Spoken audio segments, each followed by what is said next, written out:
Well, good morning, everybody, and I really appreciate being here. I'd like to start by acknowledging the traditional owners, the Wurundjeri people, and acknowledge their elders past and present, any elders here today, and acknowledge everybody else from everywhere else in the world if you're here today, which of course you are.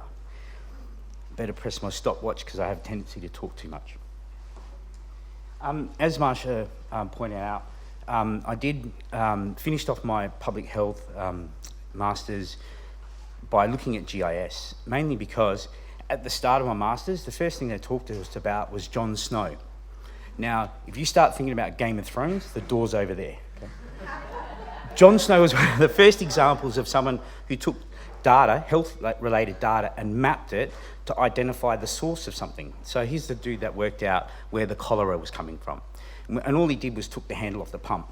But he used things like network scanning, kernel density estimation, most likely sources. The real irony of that story is that that was in Soho in London, and the location of that pump handle is now a pub called the Jon Snow. So part of what I wanted to be able to do is talk about not just GIS, but the way that GIS is combining with business intelligence. Now, Andrew kind of stole a bit of the thunder, but I can give you a demo of what we're doing over the department.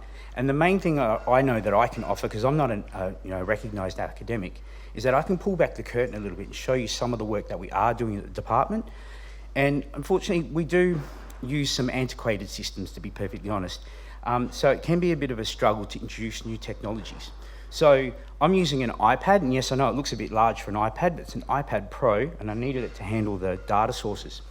No data is on my iPad. It's all loading directly from the department via a VPN or a virtual private network. So what you're seeing up on the screen is a software called ClickSense. And again, the reason why I went with ClickSense instead of other sources, I could have gone with Tableau, is because ClickSense is a free software that anybody can download onto a desktop computer and use for free. Part of the difficulty in combining business intelligence and geospatial data is understanding how digital boundaries work, and how do you apply quantities to a digital boundary to create what most people think is a heat map, but they're actually, the technical term is choropleth map. Heat maps are based upon kernel density estimation. But the example I'm going to give you is that our department recently launched a new strategy. Now, I'm not here to spruik a policy because I get sick of hearing people going policy, policy, policy. So it's been refreshing to hear data, data, data for the last day and a half. But in here, we talk about creating a thing called an Aboriginal information system. The eventual aim of this is to make it publicly available through a website, a mashup if you like, or through a secure access portal. So people like Chris Hallekas over here from VATCHA have been having discussions about what can we give them as a department that we hold over there that we haven't been able to give so far, and how can we make that more readily accessible. The department has used this particular software, and we're also rolling it out to probably about 600 users at the moment, and a lot of those are external agencies, not just internal.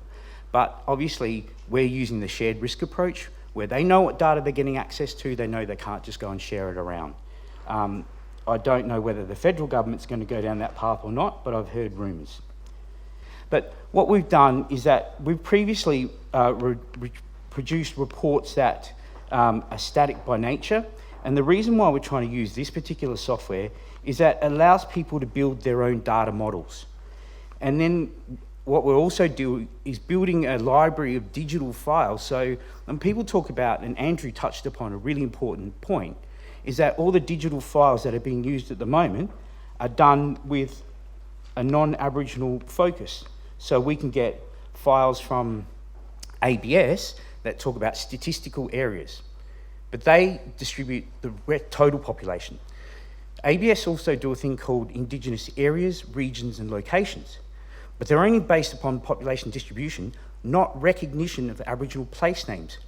And the evolution of modern GIS has actually been a destructive force when it comes to Aboriginal place names. Because if I tell people where I'm from, I say I'm from Wadaga, they go, oh. And then I say Payne's fine, they go, oh yeah, Payne's fine. So what we'd love to be able to do is build upon what Andrew was saying and build digital maps that have Aboriginal names first, colonialised names in brackets second. And it's possible to do that with the modern software.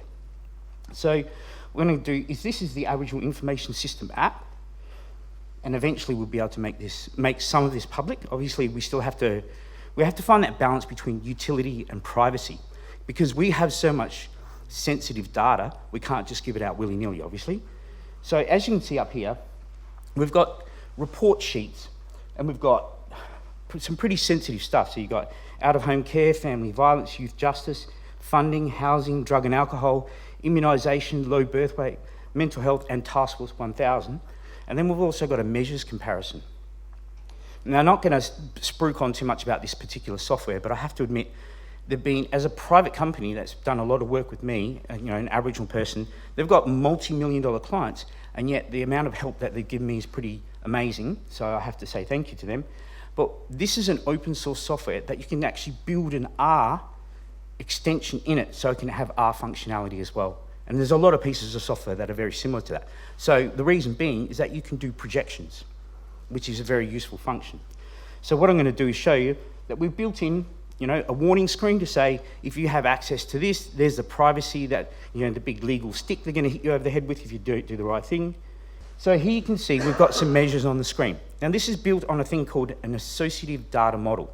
And what that means is we talked about linkage yesterday, and I tend to think of linkage as UR numbers, but with this, we're not using UR numbers. I can tap on the map, and then all the visualizations change and show me the data specific for that area. And we can do that with all our data sets, because every time someone collects a data set, even when you buy a shirt these days, they ask you for your postcode. So there's so much geocoded data out there, it's amazing. And the other thing is to say about Indigenous data sovereignty is that I can build these apps, and once we've cleared them for usage, I can hand them to Aboriginal community-controlled orgs, they can set them up on their computers, and then they can build in their own data to that model and put their own indicators on there. So they don't have to share their data with us. But that's the kind of thing that I'm attempting to do, but that just gives you an example of how I can also highlight a bit of the screen and go, I want to filter by that particular age group. And it's better than Angry Birds. Okay, my time's up, so thank you. I had a lot more to show you, but